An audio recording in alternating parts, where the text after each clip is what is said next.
Hey guys, what's going on? It's Jugs. I just fucking recorded an entire commentary and it turns out I wasn't even recording. Herpa derp derp. I herp while I derp.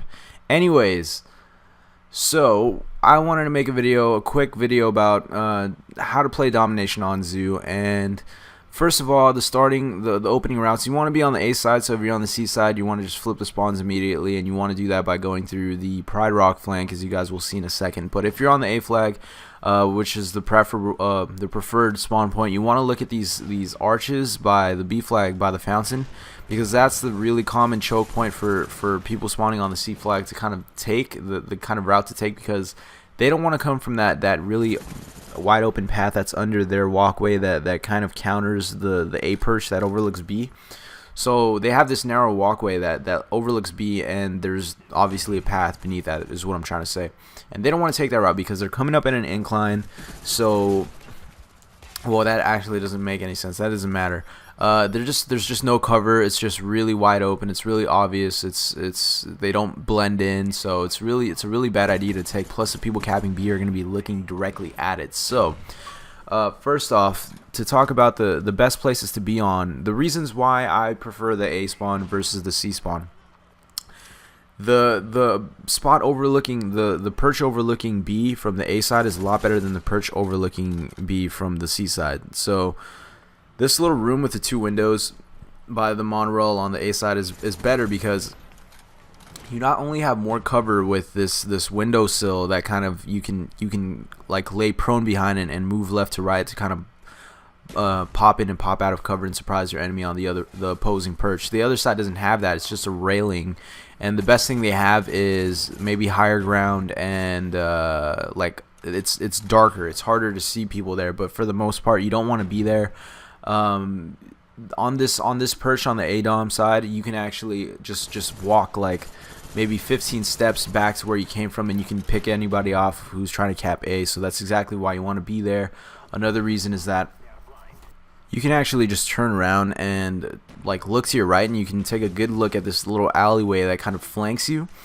And a lot of people will try to take that route by going through Pride Rock, and that'll actually outflank you and surprise you. So if you just make sure to you know, kind of monitor that flank, which is easily accessible to you because you have this giant fucking window and cover with the window, you can easily pick anybody off trying to flank you. So that's just a few reasons why you want to pick A. Another reason is because Pride Rock on this flank actually looks into C. It's not something that's neutral to the spawns. It's actually on the A side, and I don't know what the equivalent of that would be to the C side. I don't even think it has. I think its equivalent is the monorail, but then again, the A side has the same monorail, so there's nothing really to counter that. So that's a really big factor of why you want to be on the A side, because if you can have somebody up in that Pride Rock, you can really tame the spawns for anybody trying to flank C, trying to flank to the A flag from C.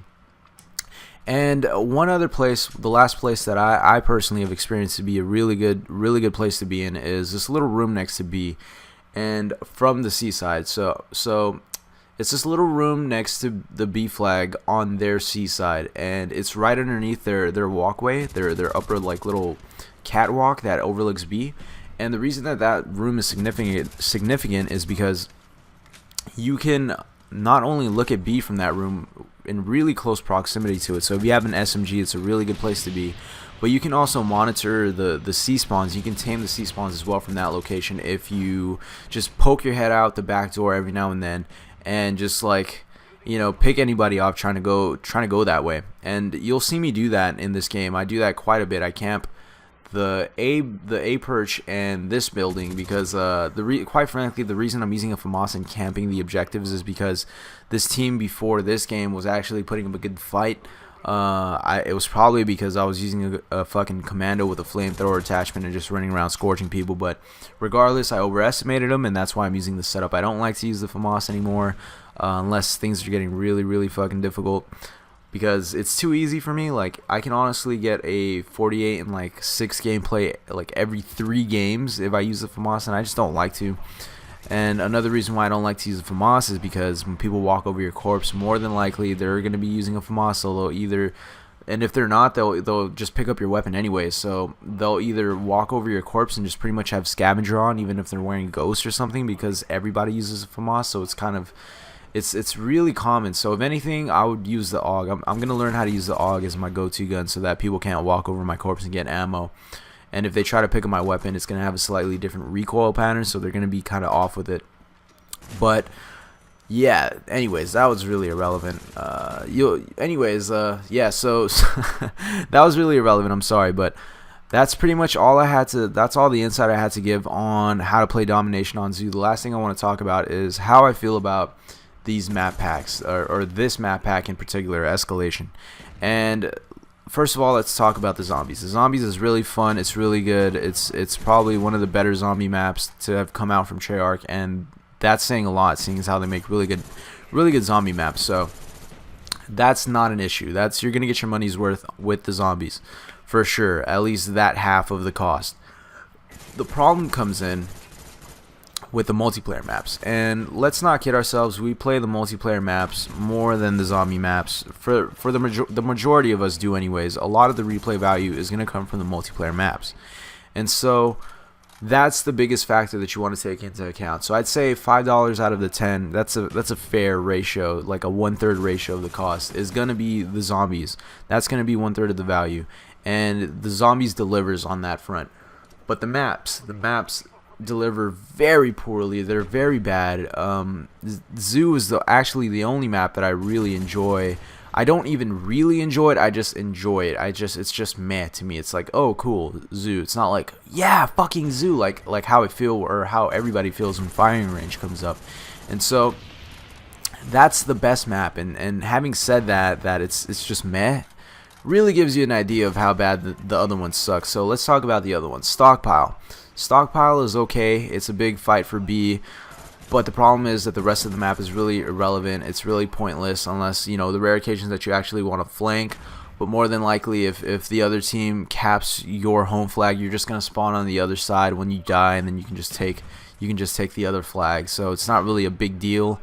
It's a real shotgun fest inside, a real shotgun and SMG fest in there, and I'm not really a fan of that. I like big fights for B, but I like knowing that the rest of the map has some sort of use, that I can use it to flank or to pick people off or something. The rest of the map is just useless. It might as well just be a one flag domination. So Stockpile's okay. I'm a little bit less in favor of it than Zoo, but it's okay. Hotel is bad. It looks awesome. It looks like high rise. It looks nice.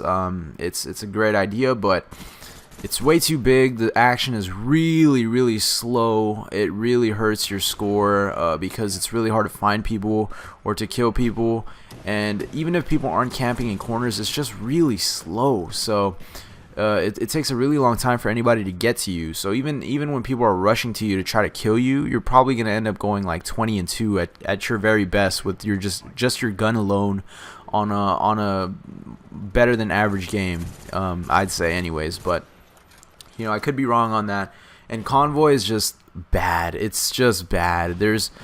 Okay, so first of all, you spawn and both sides have these these freeway exit perches, I guess, that overlook B and the entire road. And I guess it's okay if you wanted to make a map for snipers and to have it only be played on ground war. That'd be great. But the fact of the matter is, this map is huge and these sightlines are annoying as hell. The B flag is broken. Like there's holes all over the B flag. They need to make those holes a lot smaller, because when you throw a frag, it falls on the ground and it falls down below the road, or if you throw smoke, it falls underneath the road and you can't even use it. The only way to throw anything on it is to actually cook it long enough for it to explode over it, or to actually be exposed out in the open and throw it on it to have some precision with it so it can actually be effective. So that's why I don't like it. Save your money, don't buy the map packs. Anyways, this has been my little review on the map packs, as well as some hints and tips on how to play Domination. So I'll see you guys later. Peace out. This has been Jugs.